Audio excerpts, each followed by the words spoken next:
मंत्री पोन्नम प्रभाकर ने कहा कि शहीदों के बलिदान पर बनी बीआरएस ने तेलंगाना आंदोलनकारियों की अनदेखी की है।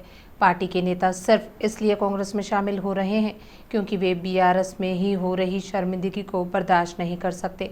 पोन्नम ने कहा कि कांग्रेस सरकार लोगों की आकांक्षाओं के साथ बनी है, वे लोगों के कल्याण के लिए प्रतिबद्ध है।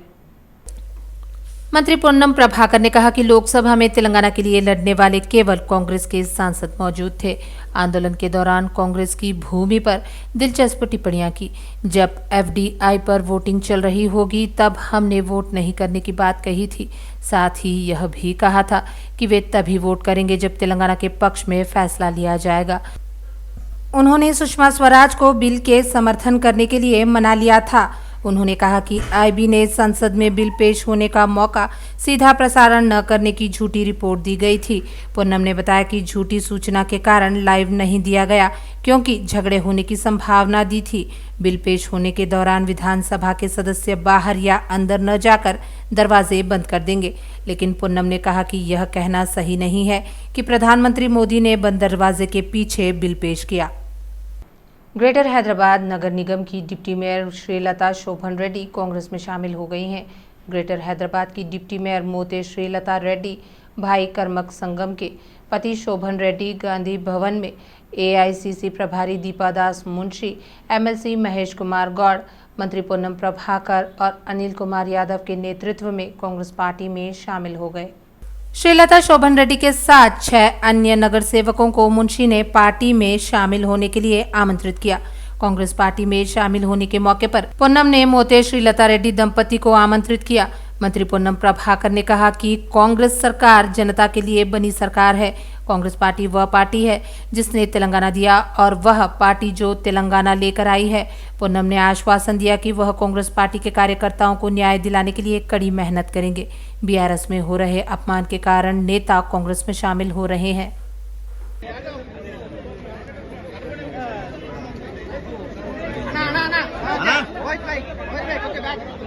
पूर्व मंत्री हरीश राव ने मुख्यमंत्री रेवंत रेड्डी को खुला पत्र लिखा है। उन्होंने कहा कि सरकार बनने के 2 महीने बाद भी आरटीसी विलय को लेकर नियुक्ति दिवस की घोषणा नहीं की गई है।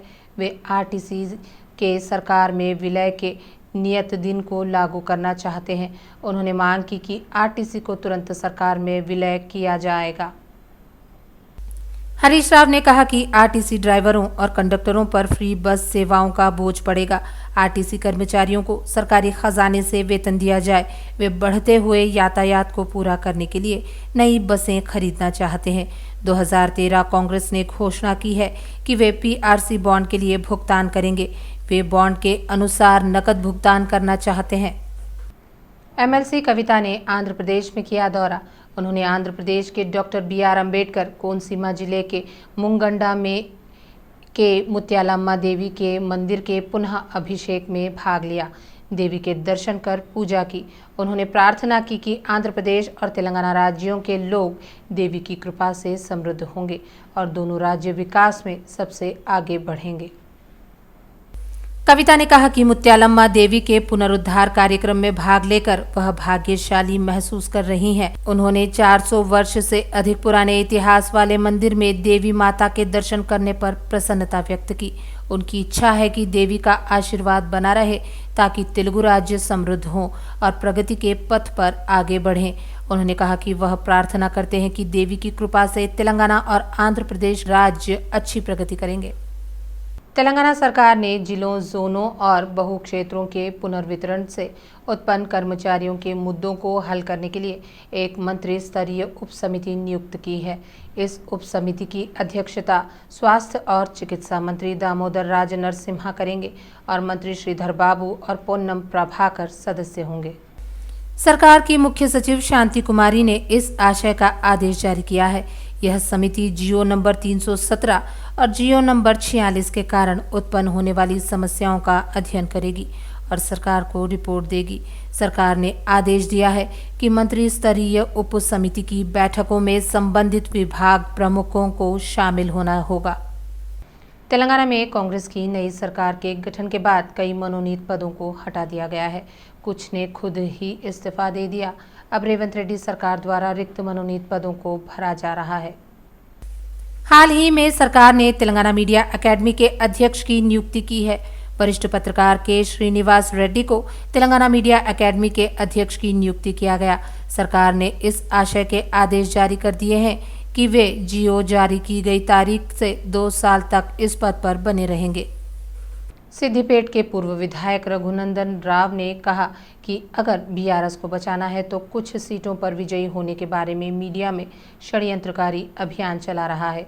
रघुनंदन राव ने कहा कि विजयी संकल्प यात्रा 3 दिनों में सफलता के साथ पूरी हो जाएगी। मीडिया में चल रही झूठी कहानियों पर यकीन न करें। ऐसी साजिशें चल रही हैं कि बीजेपी और बीआरएस मिलकर चुनाव लड़ेंगे। भारतीय जनता पार्टी 17 संसदीय सीटों पर अकेले चुनाव लड़ेगी। बीआरएस पार्टी के साथ कोई गठबंधन नहीं होगा। यह कहना गलत है कि बीजेपी और बीआरएस ने गठबंधन किया है। उन्होंने कहा कि प्रधानमंत्री मोदी और बीजेपी के प्रति लोगों का समर्थन बढ़ेगा। मीडिया में असत्य प्रकाशित न करें। रघुनंदन ने कहा कि 5 क्षेत्रों से शुरू हुई विजय संकल्प यात्रा जन समस्याओं को सफलतापूर्वक संबोधित करती रहेगी। सरकार ने मेट्रो के दूसरे चरण के काम को आगे बढ़ाने के लिए कदम बढ़ा दिए हैं। पहले चरण के सिलसिले में कुल 7 कॉरिडोर में विभिन्न तरीकों से 70 किलोमीटर नए मेट्रो कॉरिडोर बनाने को हरी झंडी दे दी है। इस हद तक हैदराबाद मेट्रो के अधिकारियों ने फील्ड स्तर पर प्रारंभिक सर्वेक्षण पूरा कर लिया है। मेट्रो अधिकारी व्यापक परियोजना रिपोर्ट DPR तैयार करने की प्रक्रिया में है। 2 निजी कंसल्टेंसी फर्म पहले से ही फील्ड स्तर पर अध्ययन कर रही है।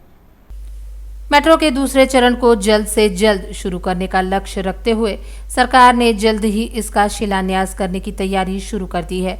मेट्रो अधिकारियों ने कहा कि सीएम रेवंत रेड्डी के साथ नागोल शमशाबाद हवाई अड्डा मार्ग पर चंद्रायन गुट्टा और मैलार देवपल्ली के क्षेत्रों में कहीं आधारशिला रखी जाएगी, जो मेट्रो के दूसरे चरण का सबसे महत्वपूर्ण मार्ग है। 7 गलियारों में से सबसे लंबा गलियारा 21 किलोमीटर दूरी के साथ नागोल शमशाबाद हवाई अड्डा मार्ग है। बाकी सड़कों जैसे मियापुर पटानचेरू 14 किलोमीटर, एलबी नगर हयात नगर 8 kilometre, Raidurgam financial district 8 kilometre और MGBS से चंद्रायन गुट्टा तक 8 किलोमीटर अन्य सड़कों के निर्माण के लिए DPR तैयार किया जा रहा है। इसके साथ सबसे महत्वपूर्ण नागोल शमशाबाद हवाई अड्डे मार्ग पर आंतरिक रिंग रोड पर चंद्रायन गुट्टा और मैलार देवपल्ली क्षेत्रों में इंटरचेंज स्टेशन बनाने की संभावना है और मेट्रो अधिकारी इन क्षेत्रों में सीएम रेवंत रेड्डी के साथ आधारशिला रखने की व्यवस्था कर रहे हैं। गांजा पीते पकड़े गए यूट्यूबर और big boss fame Shanmukh Jaswant ने पुलिस से पूछताछ में सनसनीखेज खुलासा किया है। उनकी हालत ठीक नहीं है और वह पिछले कुछ समय से डिप्रेशन से जूझ रहे हैं। पुलिस सूत्रों ने कहा कि षणमुख ने बताया कि वह आत्महत्या के विचारों से परेशान था और अस्वाद से छुटकारा पाने के लिए वह गांजा पी रहा था। षणमुख के भाई संपत के खिलाफ एक युवती की शिकायत के बाद पुलिस ने मामला दर्ज किया है। जब वह संपत को गिरफ्तार करने के लिए घर जाता है तो वह षणमुख को marijuana पीते हुए पाता है। दोनों को गिरफ्तार कर थाने ले जाया गया। जब षणमुख से यह जानने के लिए पूछताछ की गई कि गांजा कहां से आया तो षणमुख ने कहा कि उसकी मानसिक स्थिति ठीक नहीं है। इसी बीच पता चला कि षणमुख शनिवार को ही जमानत पर बाहर आ गए। प्रभाग नगर सेवक दोडला वेंकटेश गौड़ ने 124 प्रभाग के एलम्मा बंडा अंतर्गत NTR नगर मस्जिद में नई CC रोड का निरीक्षण किया। निगमायुक्त ने संबंधित अधिकारियों को सलाह दी है कि सड़क के दोनों किनारों पर मिट्टी बिछाकर उसे अच्छी तरह से ठीक किया जाए और इसे जनता के लिए सुलभ बनाया जाए। कार्यक्रम में शिवराज गौड़, मल्लेश, नरसिम्हू, नागराजू, उमेश और अन्य ने भाग लिया। नागरिक आपूर्ति प्रवर्तन अधिकारियों ने मीरपेट क्षेत्र में TKR कॉलेज के बगल में विनायक पेट्रोल बंक पर निरीक्षण किया। हस्तिनापुर गैस गोदाम समेत कई इलाकों में निरीक्षण किया गया। वाहन चालकों को सलाह दी जाती है कि वे पेट्रोल पंपों पर पानी की बोतलों में पेट्रोल न भरें। उपयोगकर्ताओं से कहा गया कि वे पेट्रोल स्टेशन और बाथरूम में पानी का उपयोग कर सकते हैं। बीजेपी की विजयी संकल्प यात्रा आने वाले दिनों में राज्य की राजनीति में बड़ा बदलाव लाएगी। यह बात पार्टी के पूर्व MLC रामचंद्र राव ने कही है। इस कार्यक्रम में भारतीय जनता पार्टी के प्रदेश, जिला नेता एवं अन्य लोग शामिल हुए। रामचंद्र राव ने मल्काजगिरी निर्वाचन क्षेत्र के एप्रल DNR गार्डन में आयोजित बैठक में भाग लिया। उन्होंने मांग की कि आने वाले दिनों में मेडचल मल्काजगिरी जिलों के लोगों को मेट्रो रेल सुविधा उपलब्ध कराया जाना चाहिए। उन्होंने कांग्रेस पार्टी पर सत्ता में आने के लिए 6 गारंटी योजना के साथ तेलंगाना राज्य के लोगों को धोखा देने का आरोप लगाया। इसी कार्यक्रम में भारतीय जनता पार्टी के प्रदेश जिला नेता एवं अन्य लोग शामिल हुए। चंपापेट डिवीजन के संतोष नगर स्थित विद्यादयनी मॉडल स्कूल में वैज्ञानिक एवं प्रौद्योगिकी प्रदर्शनी में भूत व भविष्यकाल की खासी बातें सामने आई है। इस विज्ञान प्रदर्शनी में लगभग 1000 विद्यार्थियों ने भाग लिया। छात्रों ने दर्शकों को बताया कि उन्होंने क्या क्या किया। विज्ञान एवं प्रौद्योगिकी का उपयोग कैसे किया जा सकता है, इसकी आवश्यकता बताई। स्कूल के हेडमास्टर और निदेशक बिंदु सिंह प्रदर्शनी की सफलता में योगदान देने वाले छात्रों, अभिभावकों और प्रोत्साहित करने वाले शिक्षकों के प्रति अपना आभार व्यक्त करना चाहते हैं। इसमें चेयरमैन मनोज सिंह एक छात्र के पास गए और उनके प्रदर्शन के बारे में जानकारी ली। नमस्कार, मैं Manoj Singh, chairman Vidyadayini group of institution. आज हमारे स्कूल में साइंस एग्जीबिशन का कार्यक्रम शुरू हुआ था और इसमें बहुत से बच्चे एक से एक मॉडल तैयार करें। एंड ये एग्जीबिशन हम इसलिए ऑर्गेनाइज करते हैं कि बच्चे जो भी क्लासरूम में सीखते हैं वो प्रैक्टिकली मॉडल बना के और एक्सप्लेन करने की क्षमता उनमें पैदा होना चाहिए। तो इसीलिए हम ये एग्ज़िबिशन ऑर्गेनाइज करें और इस एग्ज़िबिशन को काफ़ी रिस्पॉन्स था। बहुत से पेरेंट्स आए एंड दे वर अप्रिशिएटिंग जो बच्चों का जो एक्सप्लेनेशन स्किल है, जो मॉडल बनाए, और मॉडल भी बहुत कॉस्ट इफ़ेक्टिव, हार्डली एक 200-300 रुपए में बहुत सुंदर तरीके से मॉडल बनाए। ये एग्ज़िबिशन इसीलिए ऑर्गेनाइज करते कि बच्चों का जो हिडन टैलेंट है वो बाहर आए एंड बच्चों में एक कॉन्फिडेंस आता कि जो है हमारे अंदर वो शक्ति पैदा है कि जो है हम एक्सप्लेन कर सकते हैं। तो पूरे पेरेंट्स, टीचर्स एंड बच्चों को मैं कॉन्ग्रेचुलेट करता हूँ। काफ़ी अच्छा प्रदर्शन रहा। Thank you. मुख्यमंत्री रेवंत रेड्डी को पत्र बीएसपी के प्रदेश अध्यक्ष आरएस प्रवीण कुमार ने पत्र लिखा है। आरएस प्रवीण कुमार ने पत्र में लिखा है कि गुरुकुल भर्ती बोर्ड की नियुक्ति कुछ लोगों के लिए सनक है तो कुछ लोगों के लिए अफसोस की बात है।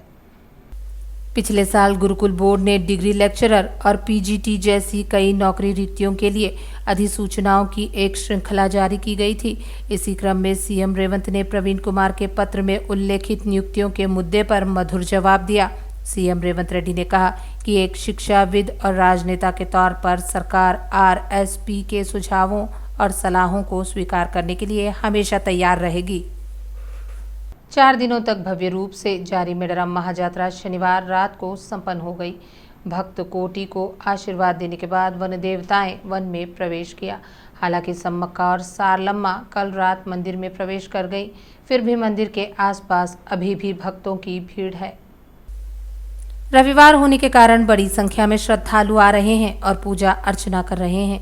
वहीं श्रद्धालुओं के आने का कारण मंदिर में जमा हुए कचरे को सफाई कर्मचारी साफ कर रहे हैं।